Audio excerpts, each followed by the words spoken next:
अस्सलाम वालेकुम मेरे प्यारे बच्चों। Today I am going to describe you कि वेक्टर्स को ऐड कैसे करते हैं, सब्ट्रैक्ट कैसे करते हैं और सिमिलैरिटी में रेशो कैसे बनाते हैं। ये सारी चीज़ें इस क्वेश्चन में, this is the question from the past paper.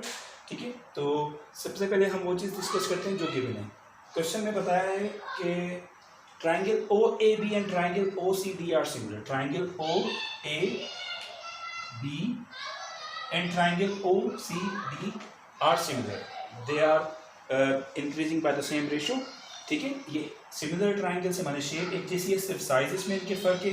उसके बाद बताया कि vector O A is equal to A, vector O A is equal to A, vector O B is equal to B, O B is equal to B, and B C is equal to 4a minus B, B C is equal to 4a minus B. ये चीज़ें question में given है।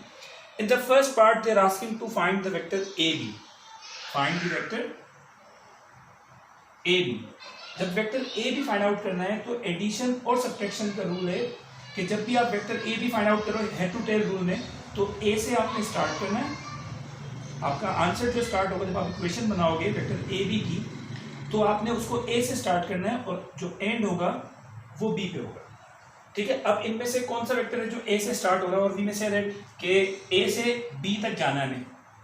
Double arrow represent the resultant vector.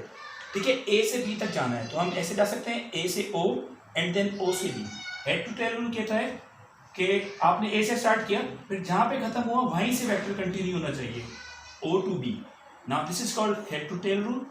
ए से start करना था आपको, ए से आपने स्टार्ट किया, बी पे एंड करना था आपको, बी पे आपने एंड किया, और वेक्टर जो ज्वाइन हो रहे हैं वो किस रूल से, हेड टू टेल रूल। जहां से खत्म हो रहा है वहीं से वेक्टर कंटिन्यू हो रहा है। ठीक है, अब आ जाते हैं इसके आंसर पे। हमारे पास क्वेश्चन में ओ ए गिवन है। क्वेश्चन में क्या गिवन है, O A. O A is equal to A, लेकिन हमारे पास रिजल्ट में आ रहा है A O. What is the difference between O A and A O? Direction का फर्क आ रहा है। O A is directed over here and A O इसके ऑपोजिट डायरेक्शन में है। When there is a difference in their direction, तो such type of vector is said to be negative vector. तो अगर आपके पास ओ ए गिवन है और आपके आंसर में ए ओ आ रहा है, तो इससे आपने कुछ भी नहीं करना, सिर्फ और सिर्फ क्या करना है, साइन चेंज करना है। अगर ओ ए प्लस ए है then A O become minus A because of the opposite direction, because of the opposite direction. Okay, अच्छा जी, तो ए ओ की जगह हमने लिख दिया माइनस ए। उसके बाद हमारे पास ओ बी है, ओ बी किसके इक्वल है, बी के। तो हमारा आंसर आया A B, vector A B is equal to minus A plus B, और पहले प्लस वाली लिख दो बाद में माइनस वाली लिख दो, इससे फर्क नहीं पड़ेगा, लेकिन अगर अरेंज करके लिख दोगे तो बेहतर है। So A B is equal to B minus A. Okay, then comes towards the second part. Second part, this is the first part. Second part, they are asking to find A C, vector A C. Here it is, vector AC, double arrowhead representing the resultant vector. AC means आपने A से start करना है vector को, और and का होना चाहिए, आपका एंड होना चाहिए C पर, और head to tail rule join होना चाहिए। तो A से स्टार्ट करना है और C पे जाना है। तो आप A से भी जा सकते हो, AO plus OB plus BC, और आप A से भी जा सकते हो AB प्लस BC। तो जो आसान लगे आपको, आप उस तरह से जाएं। Okay, AC is equal to AB, A से स्टार्ट किया आपने, ठीक है, head to tail rule, B से कंटिन्यू करना है, प्लस बी सी। ठीक है, so A C is equal to A B plus B C. देखें, ए से स्टार्ट हुआ, सी पे एंड हुआ, और बीच में head to tail rule join हो गया। So this is the correct equation. अब जरूरी नहीं है आप इसी तरह से करें, आप अगर इस इक्वेशन को इस तरह से बनाना चाहें कि A C is equal to A O plus O B plus B C, तो ये भी देखें इक्वेशन बिल्कुल करेक्ट है। How it started from A and end at C. A से स्टार्ट हुआ, सी पे एंड हुआ। अब बाकी वेक्टर्स देखें, head to tail rule join हो रहे, ओ पे खत्म हुआ था, ओ से कंटिन्यू हुआ, बी पे खत्म हुआ था, बी से कंटिन्यू हुआ। सो सारी रूल्स जो है हेड टू टेल रूल के वो फॉलो हो रहे हैं। So this is called A C. A C का जो आंसर आएगा वो ए से भी आ सकता है और इस तरह से भी आ सकता है। ए बी का क्या आंसर था, बी माइनस ए, तो आप इसमें पुट करें A B was equal to B minus A, और बी सी किसके इक्वल है, 4a माइनस बी के प्लस 4a माइनस बी। तो 4 plus B minus B cancel, 4a minus a, it become 3a. So vector AC is equals to 3a. ये आ गया इस तरह से आंसर. अब आपका आंसर दूसरे तरीके से भी मैं आपको निकालना सिखाता हूं. इसका दूसरा तरीका क्या होगा आपके पास, आप बिल्कुल जो आपको इजी लगे आप करें. OA was equals to A, तो AO is equals to minus A, then OB is equals to plus B, then BC is equals to 4A minus B, plus B minus B cancel, 4A minus A 3A. तो दोनों condition में आपका same answer आएगा. बस आपको ध्यान क्या रखना है कि आपके जो हेड टू टेल रूल के जो रूल्स हैं वो फॉलो होने चाहिए. Okay, this is about AC. Now the third one is CD. AC हमारे पास क्या आया 3A. AC आया हमारे पास 3A. अगर AC 3A है तो OC क्या होगा पूरा हमारे पास 3A plus A. OA A और AC 3A. A plus 3A total हो गया हमारे पास 4A. Okay, then the C part is to find CD. CD is over here. अब CD फाइंड आउट करने के लिए हमारे पास CB प्लस BD ये इक्वेशन बन सकती है. CO प्लस OD, ना तो हमें BD पता है ना हमें OD पता है. तो आप क्या करेंगे, ये देखें, ये जो सिमिलैरिटी आपको दी गई है, जो क्वेश्चन में कंडीशन दी गई है, इसको भी तो कहीं ना कहीं यूज करना है ना आप लोगों ने. इस कंडीशन को भी तो कहीं ना कहीं यूज करना है. अब ये कंडीशन क्या है कि triangle OAB is similar to triangle OCD. इसका मतलब है OA side OA will be similar to side OC, side AB will be similar to vector AB will be similar to vector CD, or similarly OB या BO, if it's OB will be similar to OD. ठीक है, they all are similar to each other.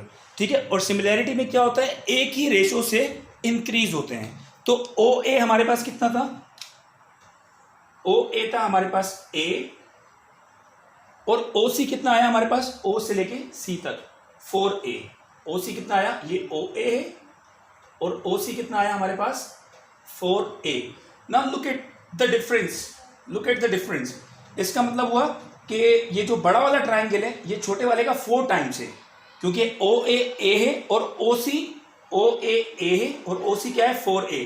तो अगर एक length 4 time increase हो रही है तो सिमिलैरिटी का रूल है तमाम साइड एक ही रेशो से इंक्रीज होती है.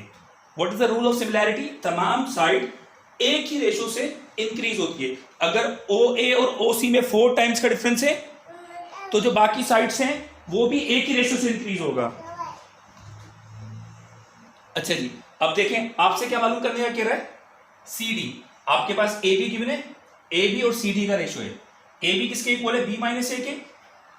AB was equal to B minus A. तो CD क्या होगा, क्योंकि ये साइड इस जो OC है, ये जो OC है ये OA का 4 टाइम्स है, तो जो CD होगा वो 4 टाइम्स होगा किसका, CD will be 4 times of AB. जैसे कि मैंने बताया the two triangles are similar, और जब भी ट्राइंगल सिमिलर होते हैं तो उसके तमाम साइड्स एक ही रेशो से इंक्रीज होते हैं. तो हमने एक साइड को देखा था कि OA A था और OA और OC are similar. OA A था और OC था 4A.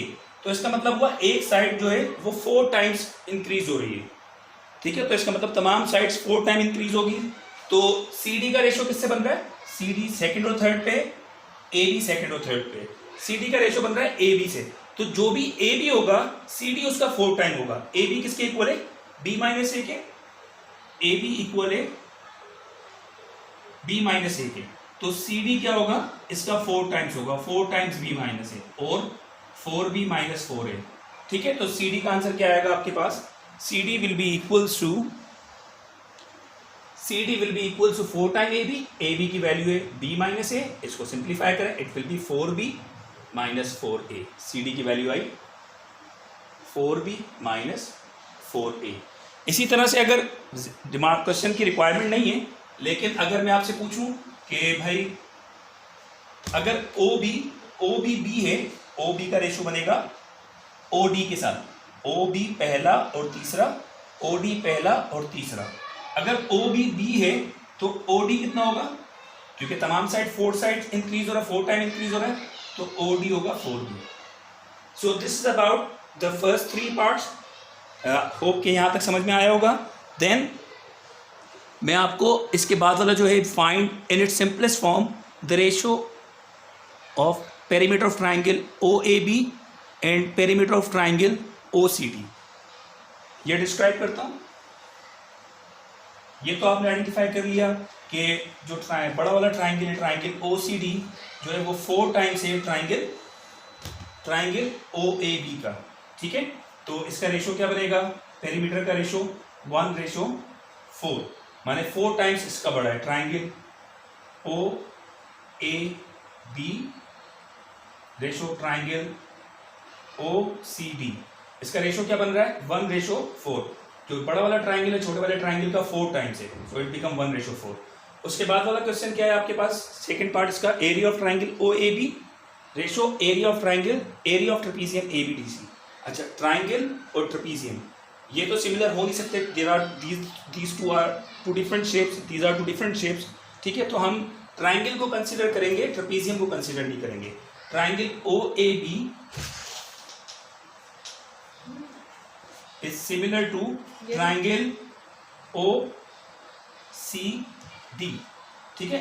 अब इसके अगर सिमिलैरिटी में अगर आप एरिया के साथ रेशियो बनाते हैं तो एरिया के साथ रेशियो क्या बनता है, A1/A2 is equal to L1/L2 whole square, ठीक है। अगर आप एरिया का रेशियो बना रहे हैं सिमिलर शेप्स का तो उसका रेशियो क्या बनता है, A1/A2 is equal to L1/L2 whole square. तो L1 क्या है हमारे पास, पेरीमीटर में आपका सिंपल L1/L2 होता है, स्क्वायर में आपका एरिया में आपका L1/L2 होल स्क्वायर होता है। अगर वॉल्यूम होगा तो V1/V2 is equal to L1/L2 whole cube. अच्छा जी, तो लेंथ 1 कोई भी लेंथ ले लो, ओ ए ले लेते हैं, ओ ए किसके इक्वल है, ओ ए के इक्वल है। और इसका सिमिलर लेंथ क्या है, ओ ए की सिमिलर लेंथ क्या है, ओ सी किसके इक्वल आएगी, 4a के होल स्क्वायर। ए से कैंसिल, 1 का स्क्वायर 1 और 4 का स्क्वायर 16। तो इसका मतलब ये हुआ, अगर ट्राइंगल 1 का एरिया माने छोटे वाले ट्राइंगल का एरिया 1 है तो बड़े वाले ट्राइंगल का एरिया क्या होगा, पूरे ट्राइंगल का वो होगा 16, ठीक है। लेकिन उसने ट्राइंगल का नहीं मांगा है, उसने किसका मांगा है, ट्रेपीजियम का। ट्रेपीजियम कौन सा, ABDC। अगर ये पूरा ट्राइंगल 16 के इक्वल है और ये ट्राइंगल 1 के इक्वल है तो 16 में से 1 माइनस करूंगा तो ट्रेपीजियम का एरिया क्या बचेगा, 15। तो अगर मैं ट्रेपीजियम का रेशो बनाऊंगा तो ट्राइंगल OAB का रेशो है 1 और ट्रेपीजियम का रेशो क्या होगा, 16 - 1, तो ये रेशो बनेगा 15। तो सेकंड वाले का आंसर है 1:15, ठीक है। This is all about this question. मैं आपको और भी क्वेश्चन इसके डिस्क्राइब करता हूँ नेक्स्ट वीडियो में। Thank you very much. अस्सलाम वालेकुम।